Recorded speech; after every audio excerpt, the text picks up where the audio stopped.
And welcome to Kayfabe is Not Dead. I am your host, Dr. Dapper. Now you're probably wondering to yourself, wait, I thought CJ was our host of Kayfabe is Not Dead. Where's Jess? What's going on? We haven't seen you guys in a while. Well, here's what happened.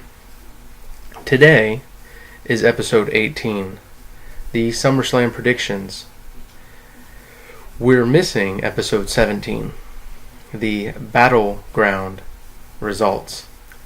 What happened was your champion at that moment, CJ, lost the title to yours truly, Dr. Dapper. CJ decided to put out Champion's Rule and decided to change one of his predictions the moment both contestants were coming down the ramp. That's not how we play it here in Kayfabe is Not Dead. CJ would have lost, but he decided to change his pick, and because of that, he won by one. Now, we were in the process of voting to see, does that rule stand? Does CJ remain champion? Well, then all of a sudden, someone, unbeknownst to me, attacked CJ. We never got a chance to vote.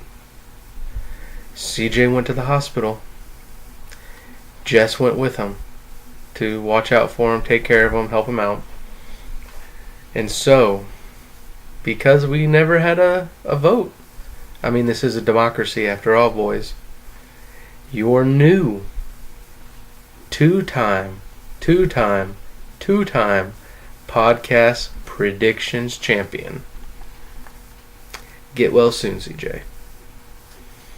So, as I was saying, today is our SummerSlam predictions podcast.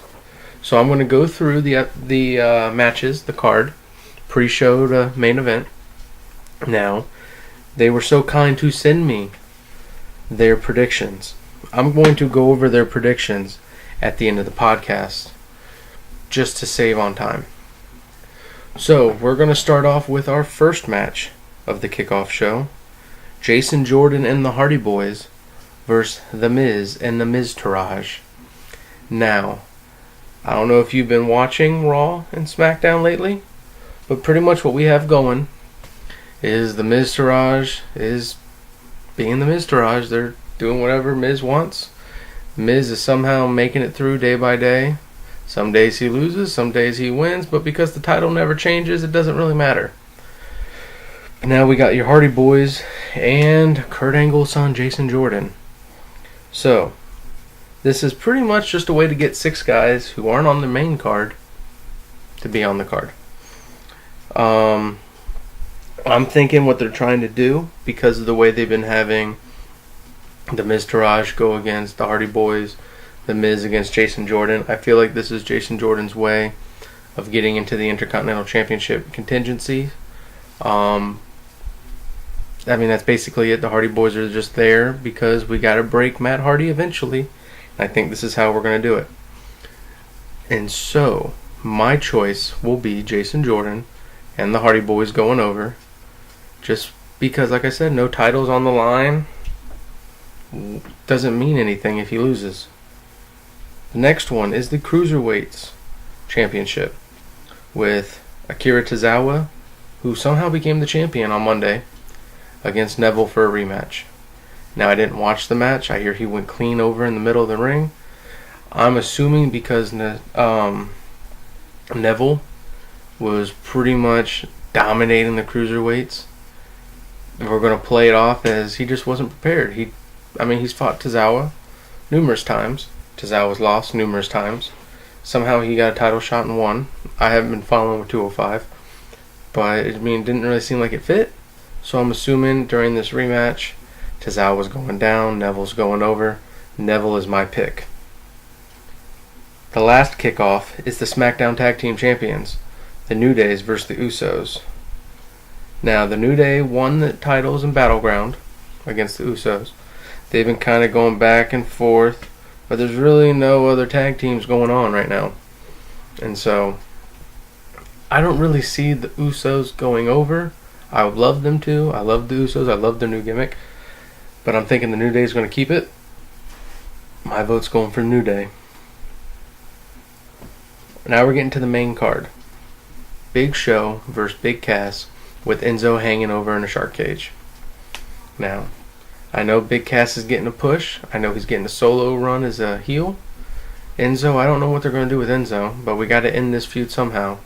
I'm thinking because Enzo's involved and Enzo's the face, Big Show's the face, and Big Cass is the heel, I'm thinking Big Show's going over just to save face for Enzo. And then Big Cass is going to split off with this feud, go his separate ways, and then become a big force in the WWE. I'm going Big Show. Randy Orton, Rusev. Don't really know why this is happening, why this match is here, what was the reason for it. We just got done with Jinder, now we're going to Rusev.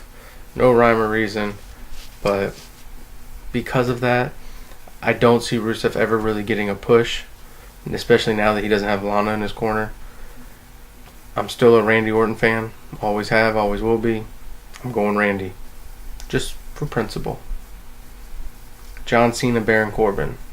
Now, we just watched Baron Corbin on Smackdown cash in the Money in the Bank to lose it to a roll-up by Jinder Mahal. Now, with that being said, if I remember correctly, Santino Marella and now Baron Corbin are the only two to cash in the Money in the Bank and lose within like 5 seconds. So, I don't know what this means for his push. I don't know if this is their way of saying, Baron, we're going to push you, but you're not going to be champion anytime soon. And so, because he's now randomly fighting John Cena, I don't see John Cena losing to Baron Corbin just because he's John Cena, and this is a pay-per-view. He lost to Shinsuke, but Shinsuke needed the push to become champion. John Cena doesn't. He's 16-time champion. They're not ready for a 17-time, especially since, in breaking news, Ric Flair is in the hospital. He was put in a medically induced coma, but I hear he's coming out of it because, like the 30th player in the game, he cheats death every time. But I feel like because of the way he's going right now, John Cena is not destined to have that 17-time title right now. Eventually he will before he retires.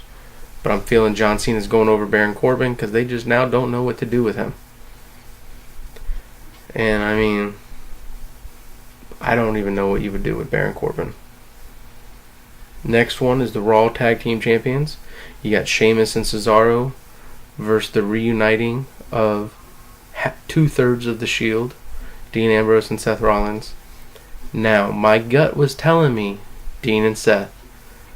But here's what I was thinking. How neat would it be? Dean right now is spinning his wheels.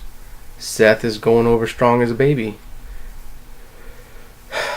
What best way to make Seth Rollins the ultimate babyface and Dean the ultimate heel, but then have Dean Ambrose turn his back on Seth during this title fight?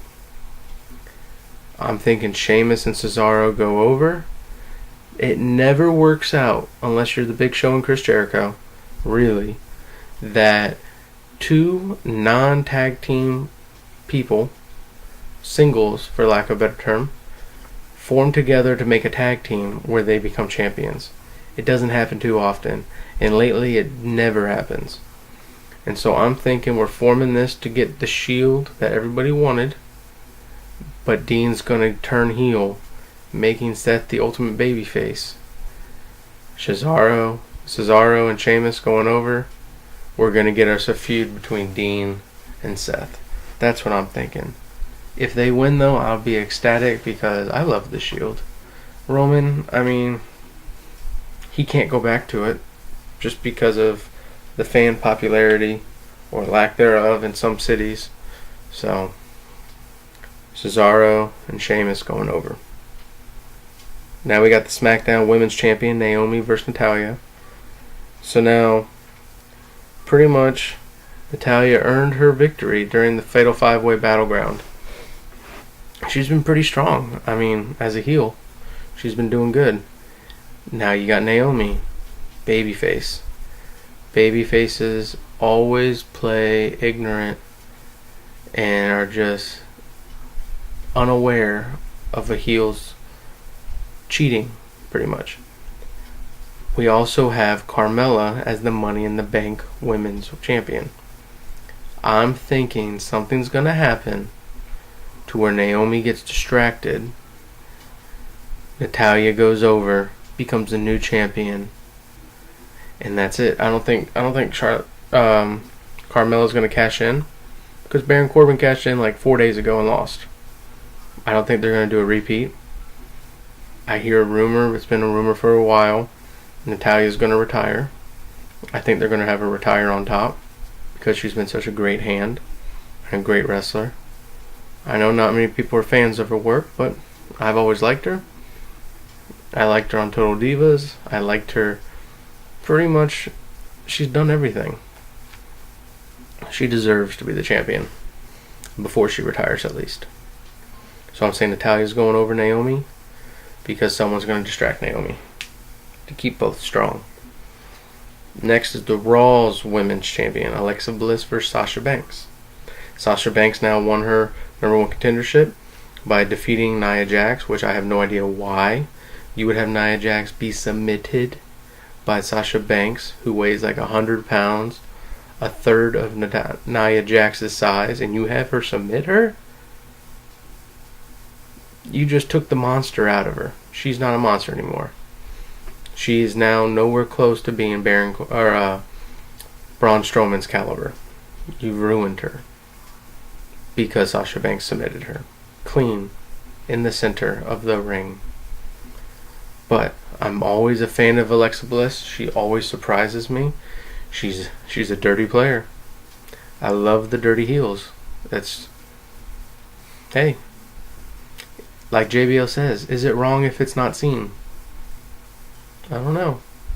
I'm going Alexa Bliss, keeping it, because I don't know what you're going to do with Sasha Banks, because every time Sasha Banks wins the championship, gets hurt, has to forfeit it. So what's the point? I was honestly surprised they let her beat Nia Jax. I thought Nia Jax was going to go over Alexa Bliss, since they've been slow playing this feud between the two of them, of Alexa Bliss never getting Nia Jax a chance. But Nia Jax, she deserves a chance. Not now because Sasha Banks beat her, but she deserves a chance. So I'm thinking Alexa Bliss is going over. Now we got Finn Balor versus Bray Wyatt. Now I was shocked to see on Monday Night Raw that when Bray Wyatt beat Finn Balor clean and then doused him in blood. So shocked to see that happen. What I loved about it was the post-match interview backstage. Finn covered in blood, saying the demon's coming. The demon versus the Eater of Worlds. I'm saying Finn Balor's going over for the sole fact that he's going to be the demon. I mean, it's like Corporate Kane versus Big Red Machine. Corporate Kane always got beat. Big Red Machine was undefeated. Virtually. Like, he was unstoppable. I think because he's the demon, he's going to bring an extra caliber to the match. Extra oomph. And he's going to dominate. I'm going Finn the Demon. Now we got the U.S. title. Championship. Title, I believe, is a X'd out word. But U.S. Championship, AJ versus Kevin Owens. I don't really know where they're going with this. AJ had it, Kevin got it, AJ got it back. I mean, this is, fourth time they fought, and the title just keeps going back and forth and back and forth. I think what I would love to see is AJ go over. I know Shane is a special guest referee. He's got a little bit of beef with Kevin Owens, but then he got the Pele kick from AJ, so AJ had to apologize. But I'm thinking that this should be the end of this feud. I think AJ should go over. I mean, I went to a WWE live event, and they didn't announce Kevin Owens as the face of America. He had his old intro. The Fight Owens Fight intro. So, I'm thinking AJ's going over. He needs to go over. I think he makes the title a lot better than Kevin Owens. Not that Kevin Owens is a bad champion. Nowhere close. I just feel that the pool of talent for the U.S. title is very narrow and very thin and shallow. And I think AJ can do a little bit more with it than Kevin Owens.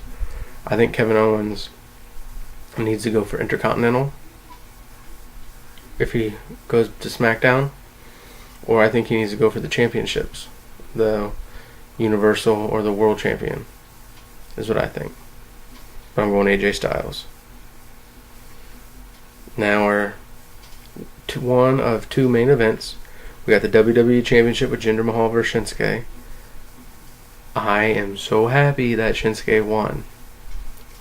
I want to see Shinsuke just dominate Jinder Mahal. I'm going Shinsuke all the way. Jinder's time is up.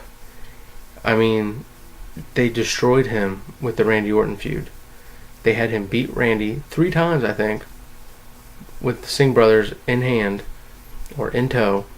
And the moment the Singh brothers don't show up, Randy just destroys him on television. RKO out of nowhere. Clean 1, 2, 3 in the ring. In the center. So it's kind of like, what's the point now? It made no sense. So I'm thinking Shinsuke's he's got to go over, definitely. And I don't know what you're going to do with Jinder. I mean, he went into the record books as being a champion. I think that's where it's going to end for him. But I'm going Shinsuke all the way. Strong style. And now we come to our main event, the Fatal 4-Way Universal Championship. Brock Lesnar versus Roman Reigns versus Samoa Joe and Braun Strowman. Now, the rumor is that the stipulation is if Brock loses, he leaves the WWE. Now, I know they're pushing on social media a MMA fight with Brock. I don't think it's going to happen. I think that this is just a ploy to make you think someone else is going over. I don't think that Braun Strowman is ready yet to be champion. I think he'd be a great champion, just not today. Samoa Joe, I don't think is going over because it's a fatal 4-way. It's the only way to make people look strong without losing, while losing at the same time. So I don't think Samoa Joe's going over. And Roman Reigns, we know what they've been doing, Roman Reigns. I mean, he went through his pedigree in 3 years, and it made no sense how he got all those championships. But he gets them and loses them. He doesn't keep them very long. And so I don't think he's going over. I'm thinking Brock staying champ to prove how bad he is. And then I think he's going to get a 1v1 singles match at the next pay-per-view he's in, and that's where he's going to drop it to Braun or Samoa Joe or something like that. But I think Brock's going over. And that's pretty much the end of the card. Now, real quick, before my phone dies, I had Brock Lesnar, Shinsuke Nakamura, AJ Styles, Finn Balor, Alexa Bliss, Natalya, Sheamus and Cesaro, John Cena, Randy Orton, Big Show, The New Day, Neville, and then Jason Jordan, the Hardy Boys. Now, I was able to get a text from CJ and Jess because of Jess. CJ obviously is still in his concussion. He's still not with it. But he was able to, in the span of like 2 weeks, throw together a list. Thank God. Rest in peace, CJ. Our prayers are out for you. Our prayers are there for you. But CJ's choices are Brock Lesnar, Shinsuke, AJ, Finn Balor. Here's where we differ. He went Sasha Banks. He also went Naomi, but saying that there's going to be a cash-in from Carmella. He went Ambrose and Rollins. That's how you know he still has a concussion, because he believes the Shield is going to succeed. He went Baron Corbin, Randy Orton, which is a mind blown to me, which is another symptom of his concussion. He went the Usos, Big Cass, Neville, and then Jason Jordan and the Hardys. So he went Cass, Usos, Corbin, Ambrose, Rollins, Naomi, and Sasha. So he's got a lot of difference than mine. And then Jess also sent me his. He went Brock, Shinsuke, AJ Styles, Finn Balor as well. But he also went Sasha Banks, Naomi, Ambrose and Rollins, Corbin. So right now he's neck and neck with CJ. They differ now because CJ and I went John Cena. Randy Orton. While Jess went Rusev, but he's a Rusev fan. They both went Usos. They both went Big Cass. Jess is saying Tozawa. Me and CJ are saying Neville. And he also went Jason Jordan, the Hardy Boys. So pretty much the Cruiserweights, the Giants, both tag team matches for both men and women, Corbin and Cena, are where we all differ. The main events, we picked pretty much the same. And so we'll see what happens. But once again, I'm sorry that CJ and Jess weren't able to make it today. Like I said, CJ's in the hospital from a mystery attacker that attacked him during their last show. And Jess is a good friend. He's there with them in spirit. Well, he's with us in spirit. He's there physically, helping him out, taking care of him. But, we'll see what happens tonight during the pay-per-view. This is your two-time champion signing out. Get some rest, CJ. It'll be okay. Oh, real quick, before we go, because we did discuss this during the podcast, that we are going to officially make the rules. As champion, champion's rule is that, and we've been doing this since the beginning, if it's a tie between a challenger and a champion, champion wins. Just like a count out. If it goes to a tie, there will be a tiebreaker. If we've determined that there's a tiebreaker question during our predictions. Since I'm the only one here, there's no tiebreaker. So, besides that, once the predictions are in, there is no changing said predictions. Because if we were to change said predictions, fellas, what is the point of doing the prediction podcast? Fans and listeners, wouldn't you agree? So, what happens in the podcast is now etched in stone. It will not change.